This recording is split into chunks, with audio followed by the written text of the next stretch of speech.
Donc, bonjour, je me nomme Mathieu Bourdon. Je suis propriétaire de Noriac Aventure.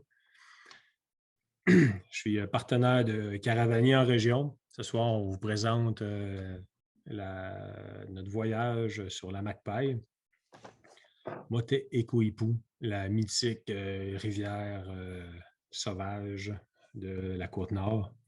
Avant de commencer, je tiens à dire juste quelques mots en Innu, parce qu'on est sur un territoire Innu, sur le Nitassinan. Donc, je vais juste prendre une seconde pour dire quelques mots. Chinash kumit no ekwani chinuat. Ishpin tamun mak minu, wishetu tun, ete kua ute nitasinan mak nuchimit. Naku tua timoto mak mamuk ato seeto chi tishpe tua mak mote kuipu.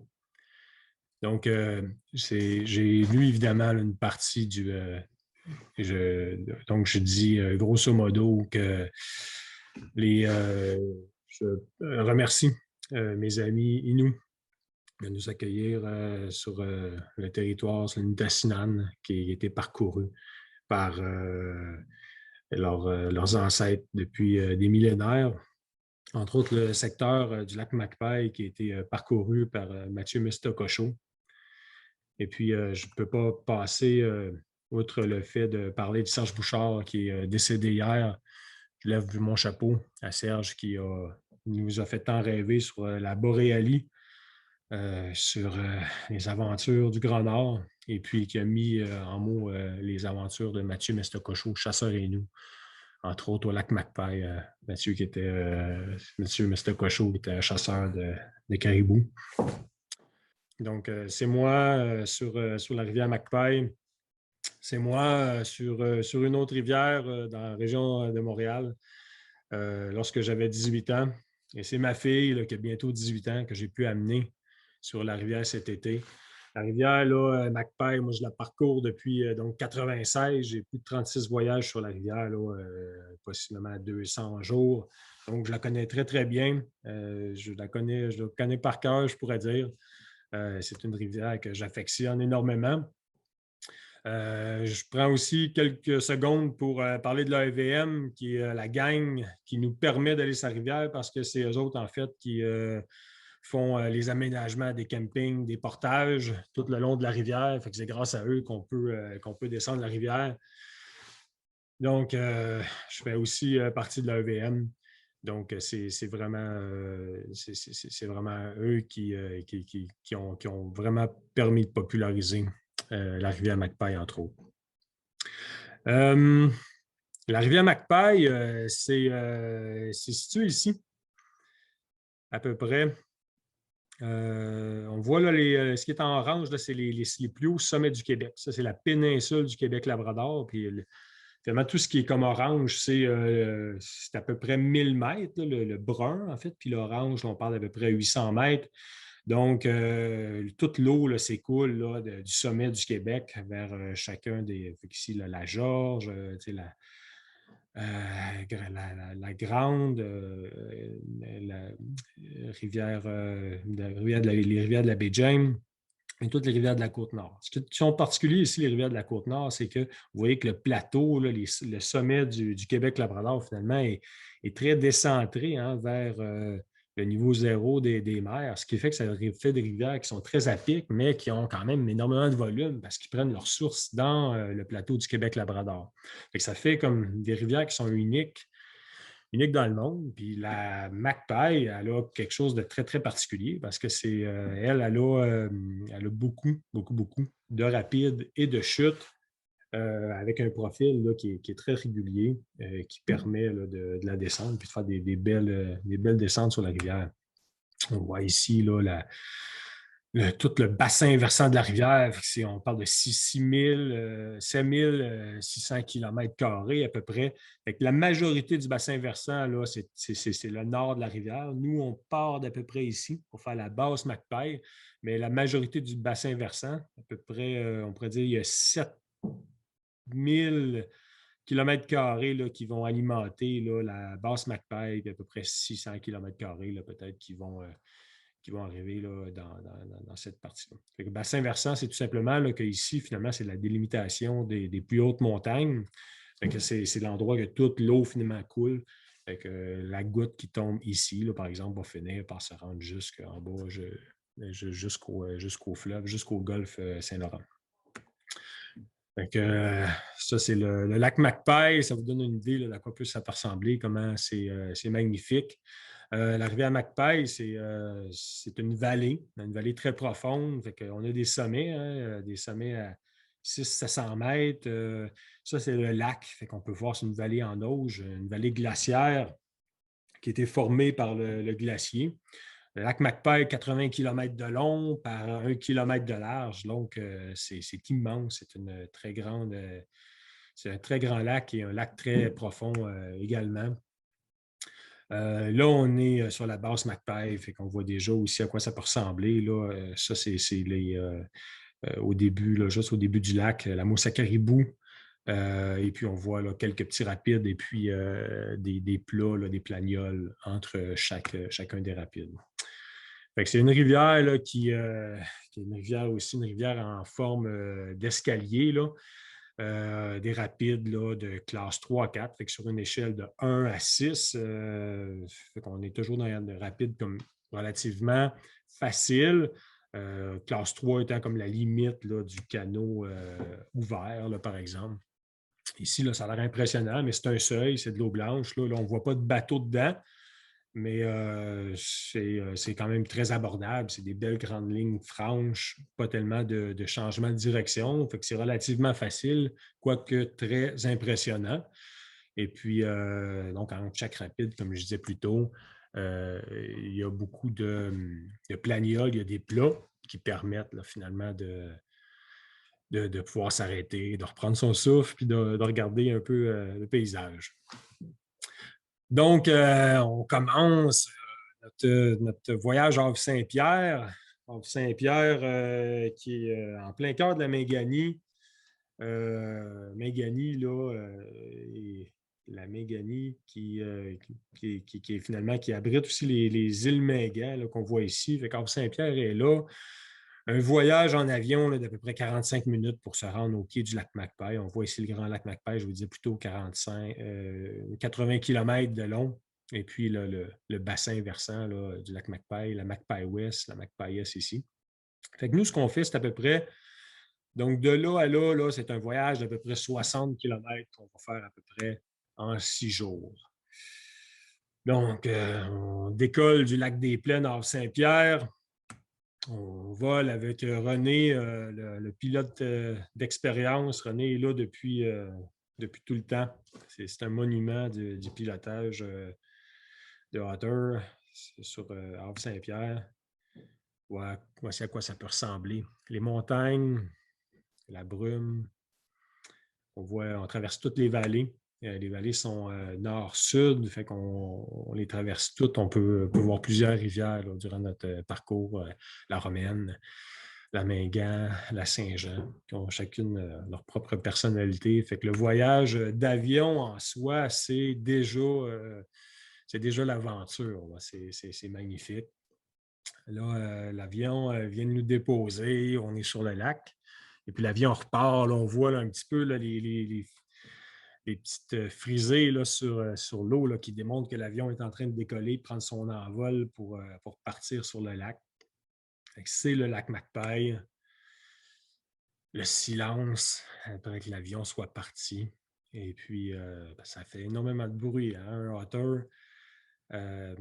Lorsque l'avion part, c'est vraiment là qu'on voit qu'on est vraiment seul au monde. Et puis, l'aventure commence pour de vrai. Avec la rivière Macpail, je vais vous montrer quelques cartes sans trop prendre du temps. Mais grosso modo, on utilise des cartes là, comme ça qui nous permettent de connaître les rapides. Sur cette carte-là, le plus c'est foncé, le plus c'est un rapide qui est important. Comme je disais plus tôt, là, ça nous dit aussi quel type de rapide on a à faire. Si c'est un R1, R2, R3, R4. Ça nous permet de savoir là, après chaque méandre qu'est-ce qu'il va y avoir. Là, ici, on en a un rapide là, de classe 3 à 4. Là. Fait que c'est à ça que ça peut ressembler. Là. Fait qu'on voit le bateau de rafting. C'est des 14 pieds. Fait que c'est des bateaux là, qui permettent d'accueillir 6 pagayeurs, 7 pagayeurs avec le guide. Là. Fait que c'est des bateaux là, qui sont très confortables, mais qui restent quand même relativement légers et manœuvriers là, dans les rapides. Des bateaux gonflables qui ont qui sont très rapides, là, finalement, là, dans la rivière. J'ai une belle série ici, là, dans le même rapide qu'on appelle Marmite, là, fait que ça vous donne une idée. C'est un des plus gros rapides qu'on voit sur la rivière. Je n'ai pas beaucoup d'images de calme là, sur la rivière parce qu'on fait souvent, c'est quand on s'arrête sur les bords des rapides, souvent qu'on fait les photos. Fait que souvent, ce qu'on voit, c'est de l'action, mais il n'y a pas juste de l'action. Il y a aussi du panorama sur la rivière. Là, je vais vous montrer l'image d'action. Fait qu'ils sont partis d'en haut du rapide. Jean-François, qui est mon frère d'ailleurs, qui est à la barre du RAF. Et puis voilà, des beaux punchs. Et voilà, on quitte le rapide et puis on tombe dans le lac à Lourdes. Ça, c'est le même rapide, là, vu sur un autre angle, une autre année. Super beau rapide. Et un alignement simple là, pour le prendre. Des grandes vagues énormes qui montent, qui descendent, des beaux punchs. C'est de toute beauté. Il y a certains rapides, puis en fait, souvent, on va s'arrêter pour voir, pour marcher un peu, pour savoir où passer. Donc, on va. Ça fait partie du trip. C'est pas, on ne se garoche pas dans les rapides là, sans regarder. Et puis, c'est le fun aussi de savoir où on s'en va. Moi, ça fait partie de ma philosophie là, d'enseigner beaucoup, de montrer, puis d'expliquer où est-ce qu'on s'en va. Là, je suis avec ma fille, puis je suis avec Richard, là, justement. Peut-être qu'il y en a qui connaissent Richard, là, qui travaille aussi là, pour Caravanier. Donc, on est arrêté encore au bord du rapide là, pour soit faire de la sécurité ou soit pour regarder par où on passe. Alors, voilà une image plus calme de la rivière. Fait qu'il y en a comme ça, il y en a à tous. Entre chaque rapide, ça peut ressembler à ça. C'est le courant qui nous porte jusqu'à l'autre rapide. Puis ça nous permet là, justement de voir des belles images comme ça, parce que dans un rapide challengeant, on ne les voit pas, les animaux, sur le bord de la rivière, alors que là, dans les planioles ou dans les plats, bien, ça nous permet un peu plus de voir. On a fait la première journée déjà, on est déjà sur la journée 2 ou la journée 3, là, fait qu'on tombe dans le secteur des chutes. Déjà, c'est un secteur, vous voyez, il y a moins de rouge et moins de brun, là, fait que c'est plus de plat, mais il y a 2 chutes, là, entre autres, qu'on va rencontrer, plus un grand rapide là, de classe 3-4. Déjà, la première chute, la chute qu'on appelle la chute du Porc-Épic. Magnifique petite chute là, qu'on va cordeller les bateaux dedans.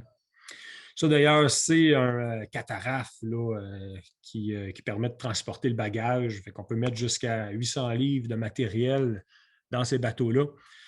Fait que c'est le fun parce que nos bateaux de 14 pieds, on les pagaille à l'ège. Ça veut dire qu'on est très, très rapide. On n'a pas de poids là, supplémentaire. Fait que c'est vraiment là, dans les catarafes qu'on met tout le matériel de camping. Pour un équipé 2 rafts de 14 pieds, par exemple, bien, les catarafes vont transporter tout le matériel.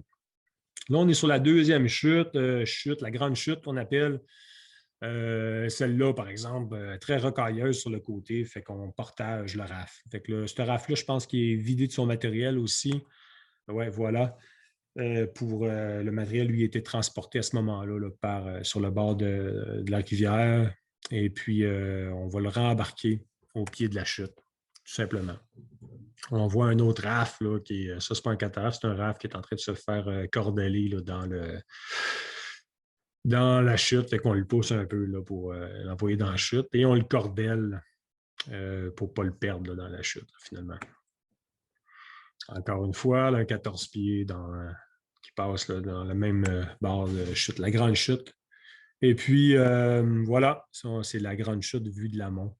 On voit le cataraffe là, dans le fond là, qui est sur le bord en attendant de recevoir son matériel qui a été partagé sur le bord de la rivière. Fait qu'on a fait déjà les deux, la section des deux chutes. Fait qu'on tombe dans l'autre section qu'on appelle la section la section des aigles. Fait que c'est une section, pour ceux qui connaissent les cartes topographiques, hein, vous pouvez voir, là, il y a énormément de courbes de niveau là, très à pic. Fait que c'est une section qui est caractérisée beaucoup par les falaises. Des falaises magnifiques. Là, vous pouvez voir là, une épinette. Là. Fait que ici, là, c'est une épinette. Fait que ça vous donne une idée là, de la hauteur de cette montagne-là. Et puis la falaise qui vient licher là, directement le bord de la rivière. C'est magnifique. Fait que voilà là, un peu, tiens, c'est le même, ce qu'on voit ici, là, la roche qui est détachée, ben, en fait, c'est ici, là, cette même roche-là. On peut apercevoir un certain visage là, fantomatique dans la roche. C'est une belle section, hein? On se laisse glisser sur les roches rondes, on s'arrête dans des petits comptes courants, on peut pêcher, on fait des belles pêches. On profite dans ce secteur-là, justement, de pêcher. On a plus de temps, un peu. Fait que c'est là qu'on va pêcher la truite mouchetée, matamek, en inou. Une truite mouchetée là, qui grille sur, qui est sur le feu là, comme ça se tortille. Tu mets un peu de beurre à l'ail là-dedans, c'est magnifique. On peut mettre un peu agrémenter ça comme dessert là, avec des graines rouges, des bleuets qu'on peut avoir cueillis. On voit un peu les jeunes pousses de sapin aussi. Les jeunes pousses de sapin n'ont pas été cueillis pendant l'été. Les autres ont été cueillis au mois de juin, évidemment. C'est ici qu'on voit qu'on va récupérer la graine rouge, le bleuet. Monsieur l'ours qui est là, lui, est exactement là pour la même chose que pour nous qu'ailleurs. Là. Fait que il est là pour manger du bleuet. On quitte tranquillement la vallée des Aigles. On peut voir les dernières montagnes ou les dernières falaises là, qui se rapprochent de la rivière pour entrer là, dans un secteur qu'on va appeler le secteur du saxophone. Fait que, saxophone, c'est un rapide dans cette section-là. Si on recommence là, à être dans une section plus de rapides, mais des petits rapides, des rapides de classe 1 à classe 3, avec le saxophone qui est un rapide de classe 3, avec un seuil de classe 4. Fait que, magnifique rapide, très, très, très beau. Moi, je suis sur une roche là, assez haut, là, élevée. Et puis, on peut voir là, au printemps, là, il y a de l'eau qui est partout, partout, par-dessus toutes ces roches-là ici. Et puis, qui vient licher jusqu'à l'endroit où je prends la photo là, présentement. C'est une rivière qui a énormément de puissance. Là, sur la photo, on doit être aux alentours de 125 mètres cubes seconde. La rivière pourrait aller jusqu'à 150, 175 peut-être pendant l'été. Mais au printemps, là, ça peut monter jusqu'à 1000 mètres cubes seconde. Donc, 1000 mètres d'eau à la seconde, 1000 mètres cubes qui va passer à la seconde à un endroit précis de la rivière. C'est énorme, mais c'est quand même relativement une rivière avec beaucoup de débit qui permet, entre autres, même l'été, je veux dire, beaucoup de débit même l'été, qui permet permet de ne pas toucher le fond, pas toucher les roches là, à tout moment. Il y a quand même relativement beaucoup d'eau. On est plus dans la vague que dans les roches, là, dans cette rivière-là en général. Ici, on voit une marmite là, qui est magnifique, qui a été creusée là, par les fortes, les fortes crues là, durant le printemps. Donc, une section là, où les rapides sont beaucoup plus doux. Ça peut ressembler à ça. Donc, des rapides de classe 2. Et puis, c'est un après l'autre. Donc, on n'a jamais le temps vraiment de se reposer entre chacun des rapides. Ça ressemble à ça. C'est le fun, ça éclabousse, c'est facile. Et puis, c'est même une section où on peut, que les gens là, qui ne sont pas gailleurs, néophytes, peuvent prendre la barre un peu là, pour naviguer les rapides. Fait que c'est une belle section d'apprentissage, la section du saxophone. Fait que c'est encore c'est des beaux petits punch, des beaux petits rapides. Chaque soir, c'est dans cette section-là, chaque soir, ça permet de se raconter des belles histoires. Là, on voit Pierre là, qui dit ah, je te jure, t'es grosse comme ça, ma truite. Je ne suis pas sûr que Charles est d'accord. En tout cas, c'est le fun de voir ça, là, parce que chaque soir, c'est des belles soirées de discussion où ce que finalement, les aventures de la journée, là, on se les raconte. Des fois, on peut se montrer les images sur les appareils photo. Et puis, ça fait des beaux fous rires. Fait que l'aventure est sur la rivière, mais le soir, on apprend à se connaître. Déjà, le deuxième soir, là, on n'a plus vraiment de secret. Là. On a appris à vivre ensemble, puis là, déjà, ça nous permet de faire un beau voyage là, pour le reste des 6 jours. On tombe dans une autre section. Hein. On a commencé à sortir des montagnes, des falaises, et puis on arrive là, proche du secteur là, de la chute des femmes qui est ici. Là, ici, on a le croche là, du lac des Girards, et puis sur l'autre, ici, on va avoir le Grand Plat, ainsi que le canyon de la Catte. Fait que c'est notre dernière portion là, de rivière. C'est une section là, qui est vraiment caractérisée par quelques chutes, quelques gros rapides, un grand canyon et les rapides sont assez puissants.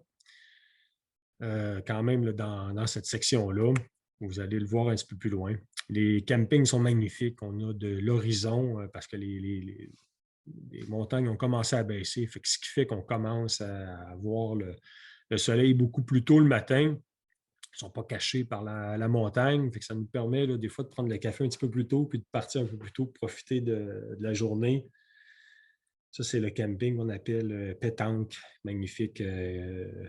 Un lit de gravier et de sable là, un peu avant d'aller à la chute des femmes.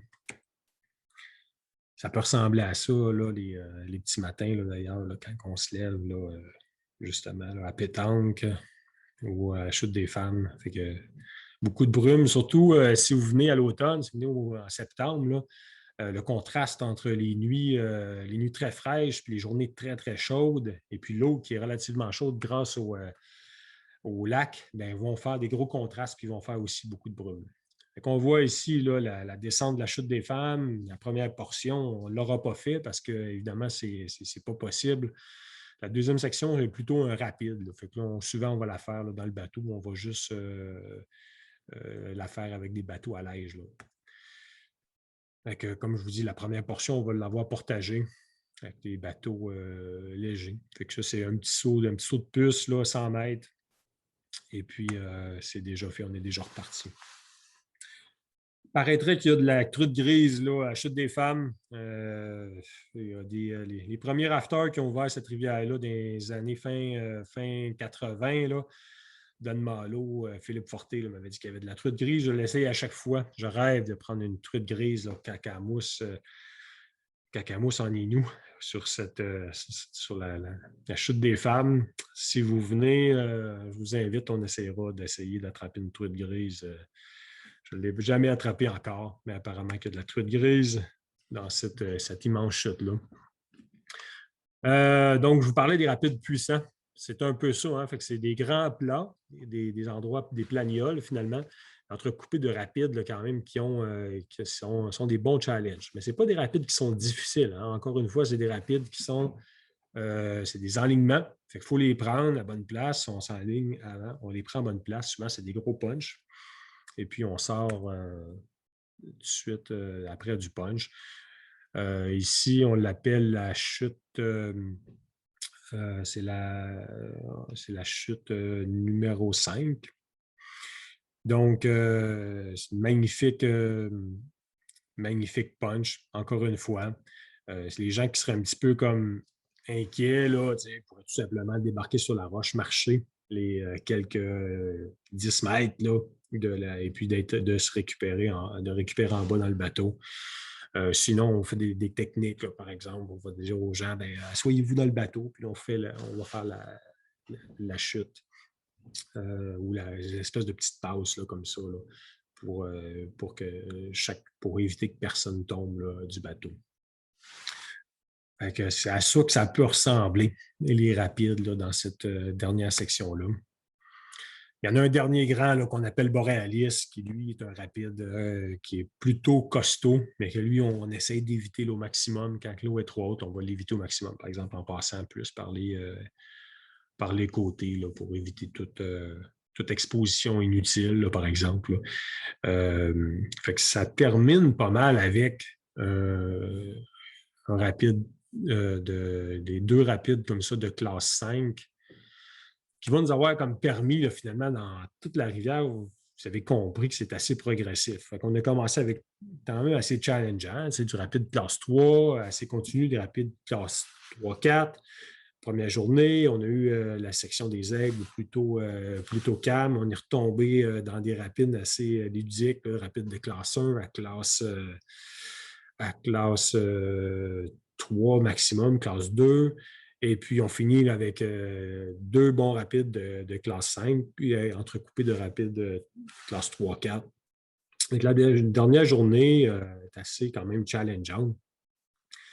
Et puis, ça pourrait ressembler au dernier après-midi, là, où on se fait flotter comme ça dans le dernier plat. On utilise un petit moteur pour se permettre d'aller plus rapidement pour pas qu'il y ait du vent là, qui vienne du golfe, là, puis pour pas qu'on soit, on soit pas capable d'avancer. Fait que si vente fort et on a le vent de face, on réussit quand même à se rendre jusqu'à la 4e chute. Fait que ce grand plat-là, on le voit ici en arrière, là. Ce grand plat de 5 km nous mène ici. À la 4e chute, qu'on appelle aussi le canyon de la Cat, ou le canyon de Magpie. Immense canyon de 1 km de long. C'est un endroit, des fois, qu'on peut arrêter aussi pour camper. Fait que tout dépendant là, de la manière qu'on le fait, on peut faire un camping dans le canyon de la Cat.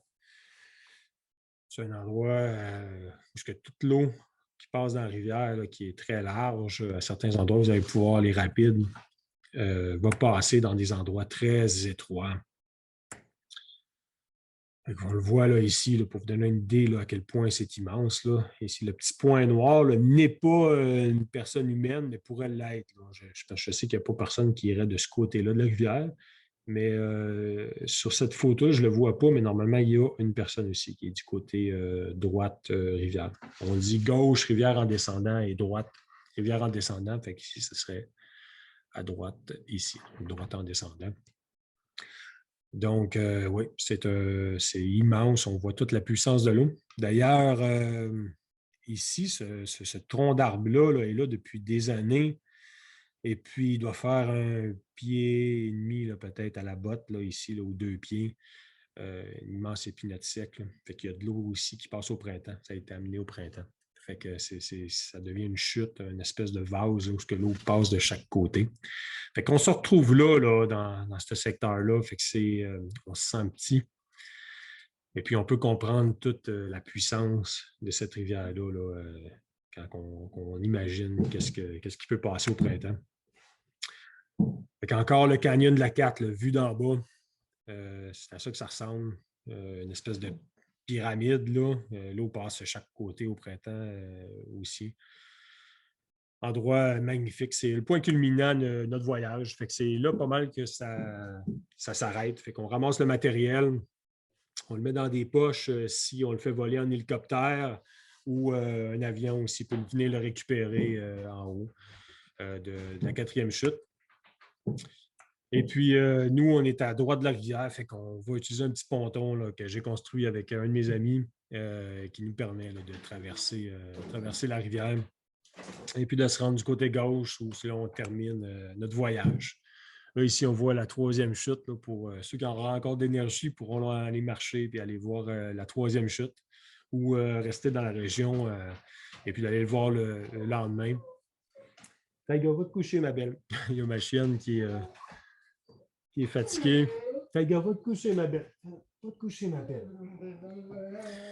Donc voilà, c'est comme ça que se termine le voyage de la rivière McPail. J'espère que je vous ai fait un peu rêver. J'avais beaucoup de photos, fait que j'ai été vite. J'essaie de vous donner un aperçu de quoi ça peut ressembler. Je suis prête à répondre aux questions. Mariana. Moi, je n'ai pas une question, j'ai juste une intervention. Ah non, alors ça marche pas. Je peux, oui. Oui, tu peux, Richard, vas-y.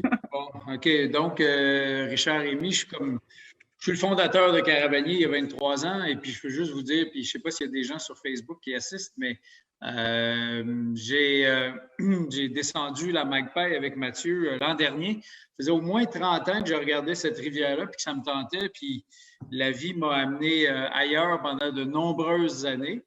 Mais j'ai eu le plaisir de la faire et je suis vraiment un débutant au niveau de l'eau vive. J'ai fait quelques rivières en canot. Quand je dis quelques, c'est plus 3, 4 que 10, 15. Et puis, j'étais dans le raft avec Mathieu, puis les photos sont très impressionnantes. Je peux vous dire que c'est vraiment une rivière qui permet de vivre l'Himalaya en n'étant pas un grand alpiniste. Donc, fait que vous pouvez vraiment vous faire confiance à la gang là, avec Mathieu, puis tu disais 36 fois, c'est évident, tu connaissais la rivière par cœur. Fait que des fois, moi, je trouve que les images d'eau vive, ils sont impressionnantes, puis des fois, on peut se dire, aïe, aïe, ça, c'est pas pour moi, mais le raft permet vraiment ça. Donc, évidemment, si vous avez peur de l'eau, c'est peut-être pas la bonne destination, mais vous pouvez y aller en toute confiance. C'est vraiment un endroit magnifique avec un super guide. Voilà, merci beaucoup. C'est ce que j'avais à dire. Merci, Richard. Quelqu'un a une question? Sinon, on avait des questions qui nous ont été envoyées par écrit. Julie, peut-être on pourrait commencer par dès cette question-là. On va briser la glace. On voulait savoir quel équipement est fourni. Mathieu, c'est une question pour toi.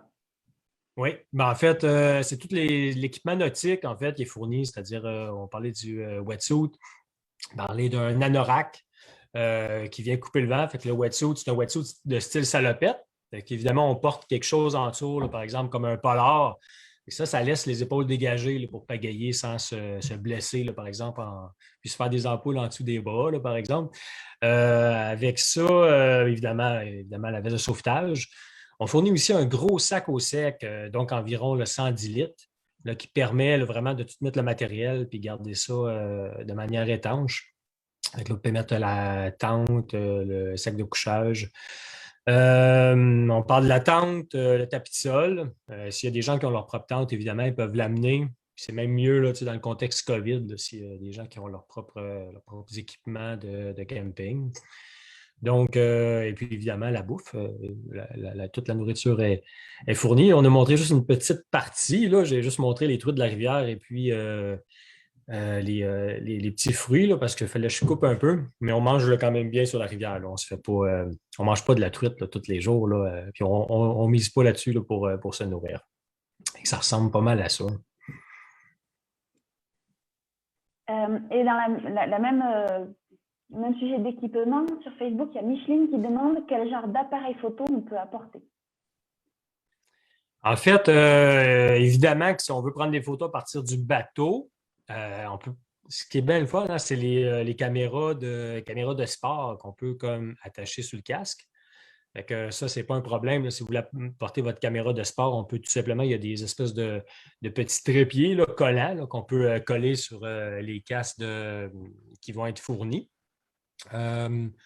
Évidemment, idéalement d'avoir comme une petite corde là, qui peut relier là, au casque là, pour si jamais la caméra elle tombe. Ça, c'est comme l'idéal parce que ça peut vous permettre de faire des belles photos d'action.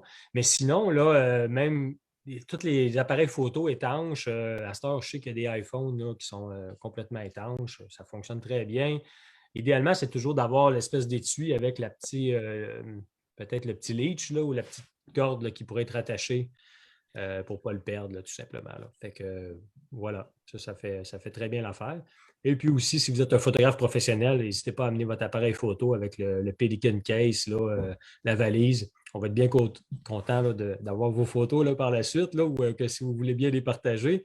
Et puis, on va vous donner, là, on va vous organiser quelque chose sur le RAF pour que vous puissiez attacher comme il faut votre valise là, si vous êtes un photographe professionnel. Ou même amateur avec un appareil, un plus gros appareil. Voilà.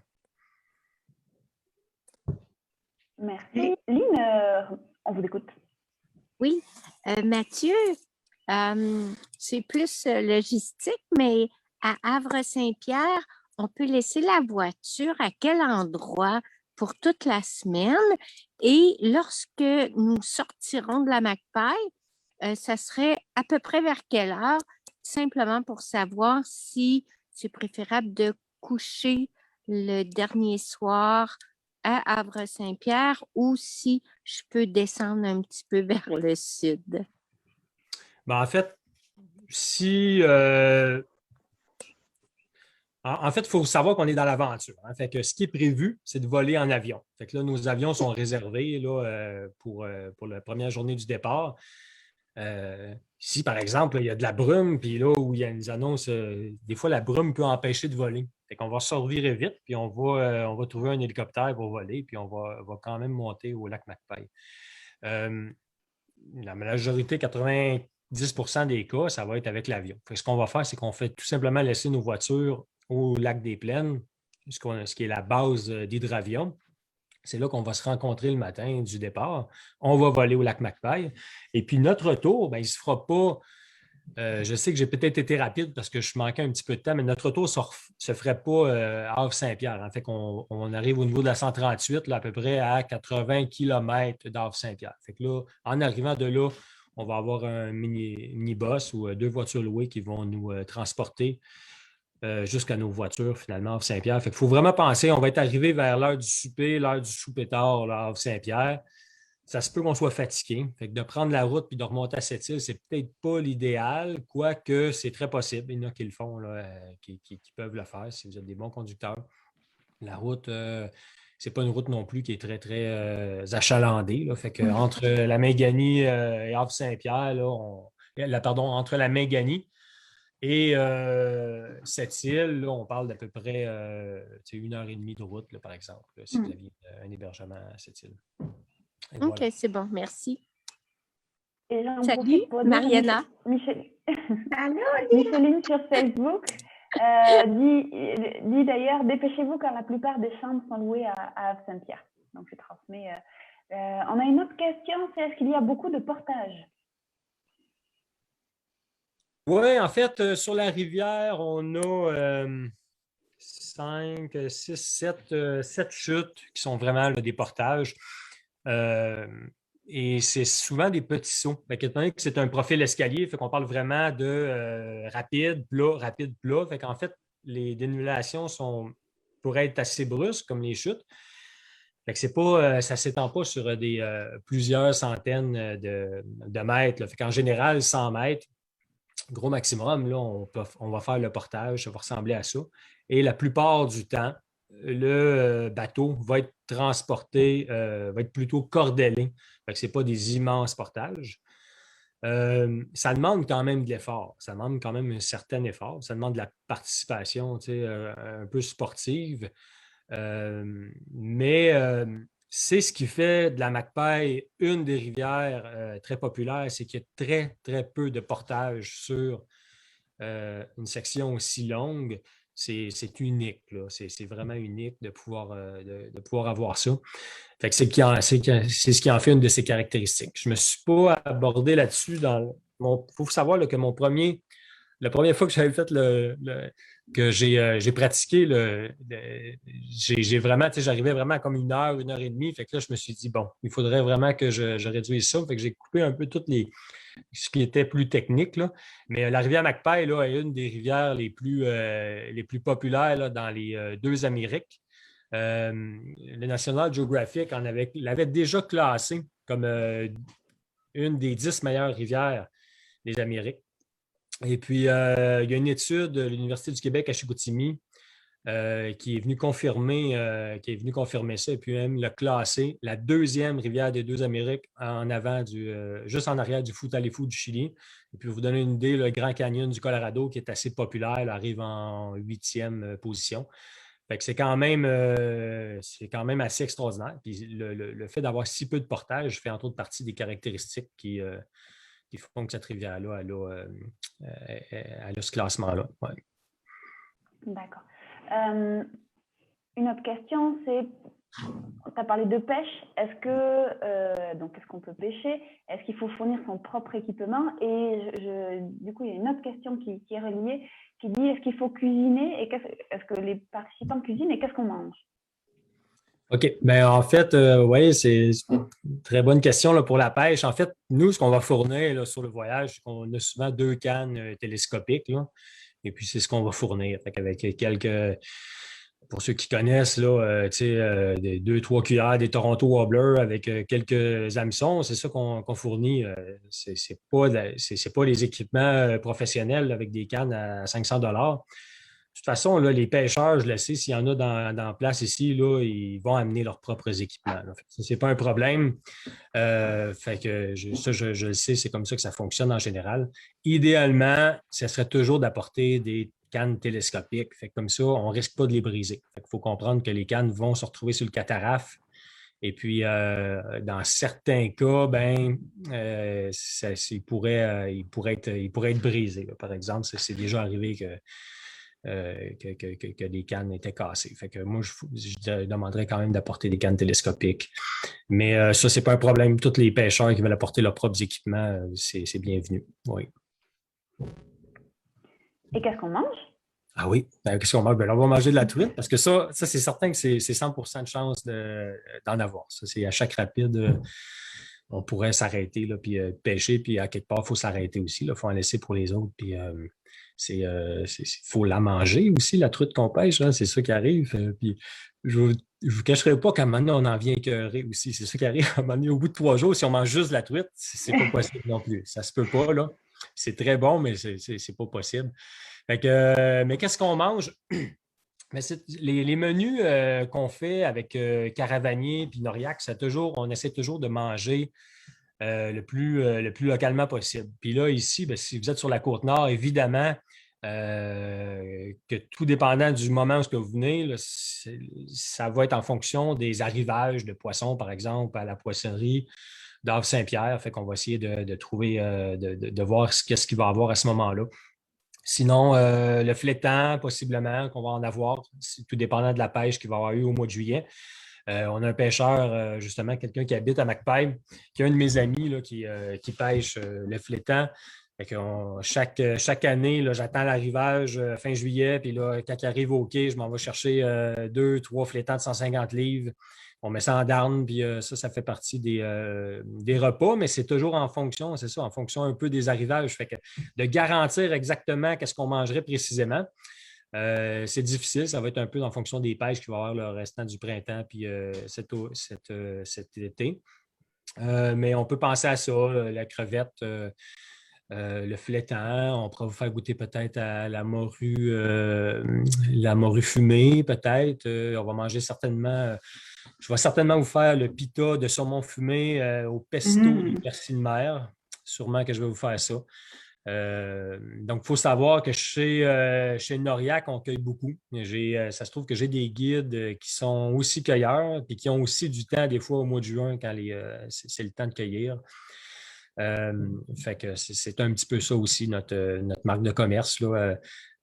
On aime beaucoup manger. Fait que ça, c'est certain qu'on aime ça, en faire profiter aussi, puis faire connaître les saveurs de la Côte-Nord.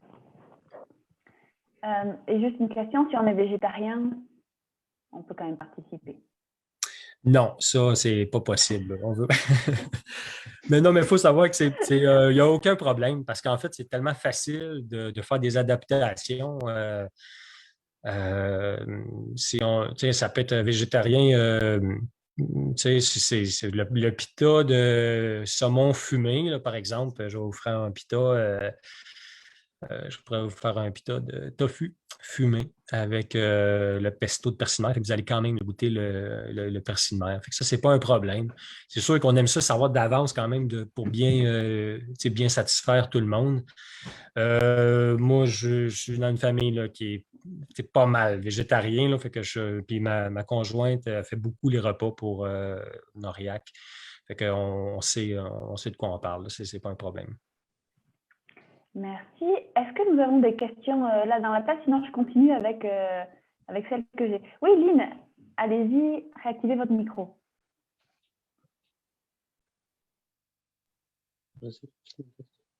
Moi, j'ai une question, en tout cas. Tu m'entends? Non? Allez-y, Pascal, et après, on passe à Lynn. OK. En fait, question côté équipement. Tu mentionnais que vous fournissez les anoraks. Moi, j'ai un dry. Est-ce que ça va être trop chaud ou est-ce que c'est bien correct puis j'amène mon dry et c'est tout? Moi, je pense que tu devrais l'amener.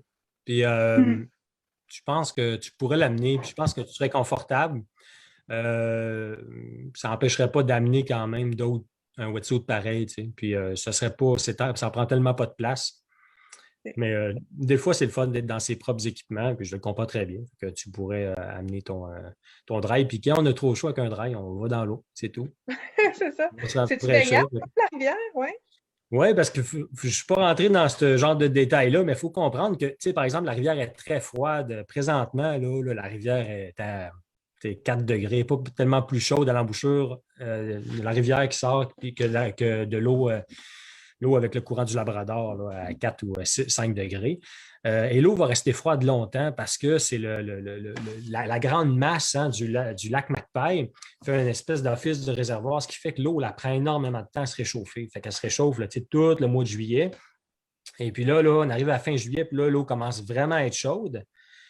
Et puis on tombe au mois d'août, où là, il commence à avoir des nuits un petit peu plus fraîches. Mais l'espèce de masse thermique que représente le lac McPay fait que l'eau reste chaude. Puis l'eau va rester chaude jusqu'à fin septembre. Fait que c'est étonnant comment on peut se baigner longtemps pendant l'automne, tout le mois d'août pendant l'automne dans la rivière. Ce qui fait que c'est assez incroyable. Puis ça fait aussi des contrastes magnifiques, justement, avec la brume, parce que l'eau est chaude des fois. Puis là, il y a avec les poches d'air froid, là, puis les poches d'air chaud qui vont passer au-dessus de la rivière. Ça fait de la condensation, fait que ça fait de la brume aussi là, avec le soleil, le petit matin, puis le soir, fait que c'est tout à fait magnifique. Puis mon autre question, c'était sur le niveau de l'eau. À quel point ça a un impact? Par exemple, si on a un été sec versus au contraire, s'il y a beaucoup de pluie, est-ce qu'il y a des rapides qui se font plus ou au contraire qui disparaissent et tout ça? Non, c'est ce qui est une autre caractéristique là, de la rivière McPay, c'est qu'il y a toujours de l'eau. Fait que moi, je ne l'ai jamais. Je l'ai déjà fait à 70 mètres cubes, c'était le plus bas. Ça a été comme historique l'été, un niveau, puis tout se fait. Évidemment, quand il y a plus d'eau, il y a comme un petit peu plus de roches, c'est un peu plus manœuvrier. Tout est comme moins rapide à ce moment-là. Fait qu'on a plus le temps aussi de manœuvrer. Fait qu'on travaille beaucoup plus à ce moment-là, pour ceux qui connaissent un peu plus les techniques de rivière. On travaille on appelle ça faire des bacs quand on traverse les rivières avec un angle à 45 degrés, par exemple. Fait que si on va travailler beaucoup plus en bac arrière. On prend le temps de s'enligner et de faire les placements là, dans chacune des veines. Fait que non, c'est aucun problème. Fait que, comme je disais, là, je pense que je l'ai dit pendant la conférence, fait que ça peut être entre 70 ou 75 jusqu'à, mettons, 175 mètres cubes. Fait que c'est deux rivières complètement différentes à ces deux niveaux-là, mais ça reste quand même toujours navigable, c'est aucun problème. Okay. Lynn, allez-y avec votre question. Oui, je crois que maintenant, j'ai trouvé le micro. Désolée, hein, je suis dehors en camping, alors là, il commence à faire noir. Mais, donc, ma question, Mathieu, tu sais, moi, j'ai fait un peu de descente de canot avec des rapides, mais en raft, c'est gros. C'est gros un raft, si on est 6 personnes. Est-ce que c'est vraiment... tu sais, moi, en canot, en tout cas, j'ai trouvé qu'il fallait que je pagais vraiment beaucoup, très fort. Est-ce qu'en raft, c'est pareil? En fait, il faut comprendre qu'on. En fait, il ne faut pas pagayer fort, hein, dans le sens qu'il faut toujours pagayer. Il faut bien pagayer. En fait, c'est ça. Il faut utiliser les bonnes techniques. Puis évidemment que mon équipage, par exemple, puis les guides font ça, Jean-François fait ça, Éric va faire ça. C'est toujours, on va montrer comment faire bien tourner les épaules, par exemple, sur chaque coup de pagaie, bien utiliser les abdominaux, les dorsaux là, pour bien pagayer. Parce qu'il ne faut pas se blesser non plus, là, puis se faire des tendinites. Fait que puis d'avoir une bonne technique fait qu'on est très efficace puis qu'on peut déplacer le bateau, là, c'est ça, d'une manière très efficace. Fait que si tout le monde pagaie bien, pagaie ensemble, on peut faire n'importe quoi. Un RAF, en fait, de 14 pieds avec 6 pagayeurs, c'est incroyable qu'est-ce qu'on peut faire. Fait qu'on peut aussi le rendre très, très sportif. Ça veut dire qu'on peut décider d'aller chercher tel petit compte courant. Fait que là, on va rentrer dans le compte courant là, avec de la vitesse. On va demander aux pagayeurs avant de faire un planté, par exemple, dans le compte courant pour faire virer. Les autres pagayeurs vont faire des appels. Il y en a d'autres qui pourraient faire certains écarts. Fait que, on est loin là, du RAF, par exemple, qu'on va pratiquer, par exemple, sur une journée sur la Rivière-Rouge ou sur la Jacques-Cartier avec des parfaits inconnus. Nous autres, ça va ressembler à ça le premier avant-midi, mais après ça, on apprend à pagayer tous ensemble, puis on développe des techniques, puis là, vous allez devenir certainement, s'il y en a des néophytes parmi vous, vous allez devenir des meilleurs pagayeurs, puis ceux qui connaissent déjà, qui font déjà du canot, vous allez pouvoir même partager vos connaissances de coups avec les autres. Et puis, tous ensemble, là, on devient une équipe vraiment. C'est ça qui est le fun, hein, c'est le partage aussi dans un RAF. Là, ça fait une belle dynamique et une belle chimie. Fait que ça, c'est quelque chose de vraiment le fun. Puis je suis convaincu que tu vas te plaire, là, même si tu fais du canot et tu es habitué à faire toi-même ta propre voile, tu vas t'y plaire de partager ce bonheur-là avec l'équipe de RAF. J'en profite justement dans les questions. Quelle est l'exigence physique? Est-ce qu'il faut déjà avoir de l'expérience? Et après, on reviendra. Micheline sur Facebook nous a envoyé des questions pour après. Il faut savoir être à l'aise dans l'eau. Pas nécessairement être un grand nageur, mais il faut quand même être à l'aise dans l'eau. Ça, c'est peut-être ce qui est très important. Une autre chose qui est importante, c'est d'être un bon marcheur, peut-être de bien savoir, d'avoir quand même fait des randonnées pédestres ou de savoir c'est quoi le marcher en sentier. Parce que ça peut ressembler à ça, le marcher sur le bord des rapides, dans les roches. Il faut quand même avoir le pied solide. C'est pas mal ça, là, en fait, que ça prend. Évidemment, il y a un certain poids limite aussi qu'on peut prendre. C'est certain que là, après ça, s'il y a des handicaps particuliers, il faut nous en parler. Mais en général, il n'y a pas de problème, il n'y a pas de contre-indication. Même un néophyte là, peut participer là, à l'intérieur d'un RAF. D'accord. Merci. Lynn, on te réécoute. Oui.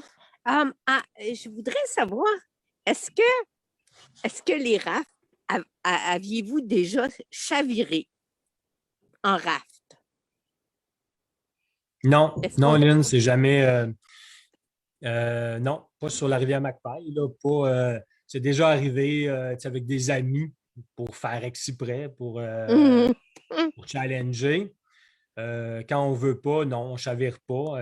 Et puis, moi, ça fait partie de ma philosophie. Moi, je suis plus un contemplatif qu'un sportif, je dirais. Fait que pour moi, le RAF, il faut que ça reste ludique, plaisant. Et puis, on fait du bateau, hein, on ne fait pas de la nage. Fait que ça, c'est pas quelque chose qui m'intéresse tant que ça. Merci. Petite question aussi, quand c'était écrit, en fait, on avait regardé la possibilité peut-être de traîner un kayak. Tu avais l'air de dire « Ouais, OK, pas de problème ». Puis avec ce que j'ai vu aujourd'hui, je veux dire, c'était quand même assez encourageant. En tout cas, les rapides ont l'air super beaux, relativement gentils. Justement, c'est un bon hit. Puis, tu sais, fait que est-ce que c'est encore quelque chose qui est dans le domaine du possible et tout? Oui, il faudrait qu'on voie, Pascal, parce que là, quand on s'était parlé, C'était dans le contexte, c'était comme dans un autre contexte. C'était pas avec Caravanier. La formule a peut-être changé un petit peu là, au niveau du. Il faudrait qu'on s'en parle plus peut-être en privé, là, puis on pourrait voir de quelle manière on pourrait organiser ça. Ça pourrait être possible, par exemple, pour faire, peut-être pas pour faire la descente puis faire des portions de descente, mais peut-être pour faire comme du park and play, là, mettons, là, un endroit où on pourrait faire l'amener puis faire jouer, par exemple, dans une vague. Ça, c'est peut-être quelque chose qui serait abordable. Fait que oui, on s'en reparlera peut-être plus de voir de quelle manière on peut organiser ça. Sur Facebook, on a Micheline qui a 2 questions. La première, c'est est-ce qu'on risque de voir d'autres groupes? Et la deuxième, c'est quel type de chaussures, de souliers? Donc, je vais répondre à la première question là, pour les chaussures. C'est une bonne espadrille. C'est parfait. Idéalement, une espadrille d'eau parce que des fois, la semelle est faite exprès là, justement pour accrocher, ne pas glisser sur les roches. Mais moi, en général, j'ai toujours utilisé des vieilles chaussures. Les chaussures là, que j'utilisais pour courir, là, ils finissent par devenir des chaussures de rivière là, pour moi, la majorité du temps. Fait qu'une espadrille de course ordinaire. Ça peut être ça, avec un bon néoprène. Fait que ça, c'est le meilleur habillement là, pour les pieds. Peut-être 2 bonnes néoprènes. Fait que des fois, c'est le fun de le faire sécher et de mettre un sec le lendemain. Il ne reste pas sec longtemps, mais c'est quand même le fun. Et puis l'autre question, c'était. Est-ce qu'on croise des groupes? Oui, pour les groupes. Les groupes, ça, c'est rare qu'on en croise, là. Mais la rivière Magpie a quand même pris une certaine popularité là, depuis un an. Là. Tout le monde a vu qu'elle a comme acquis un certain statut de personnalité morale. Ça passait dans les journaux, là, puis même ça s'est vu à l'international. Donc, on en est très fiers là, d'avoir réussi à faire ça. Par contre, ça a fait qu'il y a beaucoup de gens qui m'appellent pour faire la rivière. Et puis, j'ai su là, que la compagnie aérienne qui nous transporte là, ont quand même des demandes. Fait que oui, c'est possible d'avoir de rencontrer d'autres groupes, mais c'est quand même peu probable, surtout en septembre. Merci. Dans les questions qu'on a encore, est-ce qu'il y a une limite de poids pour le bagage personnel? J'ai pas. En général, un bagage, ça va peser à peu près 50 livres à peu près par personne. Mais ça, je ne veux pas donner de limite. C'est plus des questions après qu'on va faire une rencontre pré-départ qui va vraiment permettre d'aller comme dans les fins détails comme ça. Mais en général, on pense à un sac à dos pour la randonnée pédestre. S'il y en a qui en font, ça ressemble pas mal à ça. C'est à peu près la quantité de bagages que vous allez apporter. Puis c'est à peu près le poids là, qui va être octroyé là, à chacun. Merci. Une question sur la vie du campement. Est-ce que s'il pleut, on met une bâche pour manger le soir? Est-ce qu'on fait un feu? Et comment ça se passe pour les toilettes? OK. Pour le campement, évidemment, on met les bâches, des fois 2 bâches, là, 5 mètres par 5 mètres, pour vraiment se faire un endroit là, pour cuisiner là, confortable. Fait que s'il pleut, s'il mouille à Sio, on va quand même trouver le moyen d'être confortable. Souvent, on est, s'il mouille vraiment fort, on va faire vraiment un gros feu.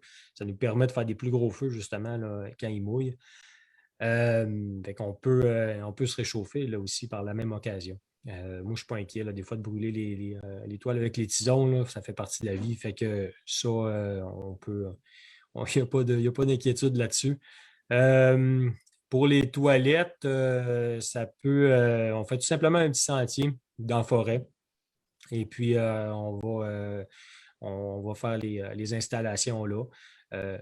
La manière qu'on fonctionne, c'est toujours très simple. C'est qu'on se fait une espèce de petit code, là, par exemple avec une pagaie. Là. Donc, la pagaie couchée, ça veut dire que tu ne peux pas passer dans le sentier. La pagaie debout, ça veut dire que tu peux y aller. Et puis, on va tous au même endroit, là, idéalement, là, pour ne pas tout saccager le territoire. Dans d'autres secteurs, tout dépendant des secteurs, là, des fois, on peut aller à plusieurs endroits, là, mais ça dépend de chaque camping. Fait qu'on en parle, en fait, avant d'arriver à chaque camping, on en parle de la manière que ça va se passer. Il faut comprendre que là, on est en camping sauvage. Là. Fait que il n'y a pas d'aménagement, c'est pas par Canada. Là, ça, c'est la rivière sauvage, et vous allez vraiment vivre c'est la nature sauvage. Là. Fait qu'il faut. Évidemment, il n'y a pas d'eau courante. Là. On a une question de Micheline qui demande si tu guides le premier groupe, le premier départ en août. Oui. Les Oui. deux. Super. Les deux départs. Moi, c'est la dernière question que je vais avoir de mon côté. Donc, s'il y en a qui ont des questions, préparez-vous à les poser. Combien de personnes de l'équipe, combien de staff accompagnent le voyage? Est-ce qu'il y a une équipe de sécurité? Oui, en fait, on pourrait dire que c'est un ratio fait que de 1 pour 3 à peu près. Fait que c'est à peu près ça que ressemble le ratio. Donc, mais évidemment que même si le groupe est plus petit, le staff va être plus gros quand même. Fait qu'on pense quand même à une équipe de 4 guides pour 12 personnes maximum pour ce genre de voyage-là. Et puis, peut-être un 5e guide aussi là, sur le voyage. Donc, voilà, ça ressemble à ça. Fait que c'est un ratio qui est quand même très, très élevé là, pour ce type de voyage-là. Merci beaucoup. Est-ce qu'on a d'autres questions ici entre ceux qui ont éteint les caméras? Mariana, est-ce que tu avais des questions? En fait, je voulais juste dire, les gens, je sais qu'il y a plusieurs d'entre vous qui sont déjà inscrites, mais pour ceux qui ne sont pas encore inscrites, il nous reste la place seulement pour le départ du 6 au 12 septembre. Le départ du mois d'août est déjà complet. Alors, on vous invite à m'appeler à partir des demandes des 10 heures pour vous inscrire si vous voulez prendre votre place. C'est un voyage quand même qu'on doit limiter. Donc, on va jusqu'à 12 personnes. Le premier départ, ça remplit assez vite. Donc, n'hésitez pas à m'appeler demain au bureau. Mon poste, c'est le 103. Donc, je pourrais prendre votre inscription puis répondre à toutes les questions un peu plus administratives, etc. Comme on disait aussi, les gens qui sont déjà inscrits, on va faire un petit rencontre de départ avec Mathieu, qui va être votre guide quelques semaines avant. Donc, pour les dernières questions, les dernières informations importantes à vous donner, etc. Si, comme Micheline l'a bien dit, ceux qui sont inscrits au mois d'août, apparemment, il n'y a pas beaucoup d'hébergements disponibles. Donc, on vous demande de peut-être réserver votre place rapidement sur les hébergements, c'est important. Et ceux qui sont inscrits au 6 septembre, on n'a pas encore assez de personnes pour les confirmer. Ça arrive tranquillement, les inscriptions. Donc, on vous tient au courant par courriel. C'est ça que je voulais dire. Super. Et Patrick a une question. On vous écoute. Oui, deux petites questions. La première, excusez, j'ai dû m'absenter quelques secondes, donc je m'excuse à l'avance si c'est une deuxième fois la même question. La température de la nuit, à quoi on s'attend en camping? Parce qu'on commence à être pour le voyage de septembre. Pour le voyage de septembre, il faut s'attendre à... ça pourrait... à mi-septembre, j'ai déjà vu geler la nuit. Fait que là, mettons, le 6 septembre, c'est vraiment... ça peut être des nuits à 12 degrés, comme ça pourrait être des nuits à 2 degrés ou 3 degrés. Fait qu'il faut quand même avoir un bon sac de couchage. Une fois qu'on est dans le sac de couchage, en fait, en général, hein, qu'il fasse 5 degrés de plus ou de moins, là, ça ne fait plus une grosse différence. Moi, je dors bien quand il fait plus frais. Mais ça, ce n'est pas un problème. Mais le jour, par contre, on risque d'avoir des bonnes chaleurs là, quand même. 6 septembre, ça pourrait aller jusqu'à 20 degrés, 22 degrés, ça arrive, ça, sans problème. OK. Puis ma deuxième question, c'est juste de façon générale. Tu as commencé ta conférence Facebook avec un discours Innu. Quelle est la relation de Caravanier avec l'utilisation du territoire Innu? Comment ça se traite dans le respect les Premières Nations, etc. Oui, ben en fait, c'est un peu pour ça que Caravanier, puis c'est pour ça que je suis partenaire avec Caravanier, c'est par leur respect de faire une espèce de tourisme équitable. Fait que Caravanier le fait là, ailleurs, dans d'autres pays. Hein. Il le fait au Népal, il travaille avec des équipes locales. Il le fait en Équateur. Moi, je suis un peu je travaille pour Caravanier d'une certaine manière. Hein. Je sous-traite les voyages de Caravanier comme ailleurs, ils le font dans le monde. Ils travaillent avec moi. J'ai des bonnes relations avec la communauté d'Equanichit. Je pense que je peux le dire. Je travaille pour la protection de la rivière depuis, ça doit faire 15 ans et plus. Et puis, la communauté d'Equanichit ont toujours travaillé avec moi. Puis là, dernièrement, on a même créé une alliance, l'Alliance Moteeko-Ipu, du nom de la rivière, qui d'ailleurs, on veut dire, je n'ai pas eu le temps de la dire dans ma conférence, mais qui veut dire rivière à rocher ou à falaise carrée pointue. Ça veut dire quelque chose qui ressemble à ça. Ipu étant rivière. Et puis, donc, on a créé une alliance et on a réussi à faire asseoir les représentants là, de la communauté, le chef et puis le préfet. Et puis, de là, a découlé là, toutes les actions, entre autres, là, pour la protection de la rivière, pour déclarer les droits sur la rivière, qui est une première au Canada. Oui, j'ai des contacts assez étroits là, avec la communauté. J'ai d'ailleurs travaillé comme professeur dans la communauté avec les jeunes de la communauté. Et j'ai amené des jeunes, d'ailleurs des jeunes sur la rivière là, en collaboration avec une autre entreprise de rafting là, pendant quasiment 6 ans de temps. Donc, plus de 150 jeunes là, qui ont descendu la rivière et qui ont pu l'apprécier. Moi, c'est très, très important pour moi. Fait que c'est un peu, quand j'ai fait ça, c'était un peu, je ne parle pas Innu. Vous comprendrez que moi, je dis quelques mots. C'est une langue qui est quand même difficile à apprendre. Et puis, je dis quelques mots, je comprends. Quand j'allais à la chasse avec eux autres, je voulais de l'eau, je disais nipi, nipi. C'est tout ce que j'étais capable de dire quand je voulais de l'eau, je ne suis pas capable de conjuguer les verbes. Mais tout ça pour dire que c'est comme une forme de respect parce que c'est leur territoire qui est millénaire. Les Blancs, on est arrivé grosso modo dessus. On a commencé à faire octroyer des permis ici et là pour les compagnies minières. Ils ont perdu la rivière romaine. C'est quand même un grand deuil pour la communauté. Là, ce que j'ai dit, grosso modo, c'était que je remerciais la communauté de pouvoir aller, qu'on travaille en collaboration pour leur amitié. Fait que finalement, c'est un peu les remercier que je puisse aller sur leur territoire et puis qu'on allait travailler ensemble, là, toujours ensemble pour la protection de la rivière Macpail. Fait que c'est un peu ça la relation que j'ai. Et puis, voilà. Fait que c'est pas de la... On est loin du colonialisme, là. On essaie vraiment de faire toutes les choses en collaboration pour que tout le monde y trouve son compte. Là. Est-ce qu'il y a des retombées de nos actions sur la communauté? Oui, ben en fait, la Moteeko-Ipu est en train de se faire connaître.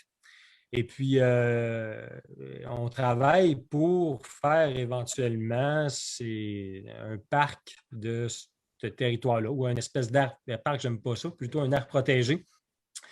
Et puis, il faut comprendre que éventuellement, il va devoir avoir besoin d'infrastructures, on va devoir avoir besoin de gardiens de territoire. Et puis, c'est tous les jeunes là, de la communauté là, qui vont être appelés à aller dans ce territoire-là puis de participer. Et puis voilà, fait que c'est un peu ça, là, c'est de faire connaître la rivière, c'est la plus belle retombée, je pense qu'on peut faire connaître le Nitassinan. Fait que c'est ça, là, grosso modo, la retombée. Mais si vous voulez savoir s'il y a des permis pour aller sur le Nitassinan, non. Présentement, il n'y a pas encore de permis pour se déplacer et d'aller sur le Nitassinan. Merci. Merci. Lynn, on vous écoute pour votre question.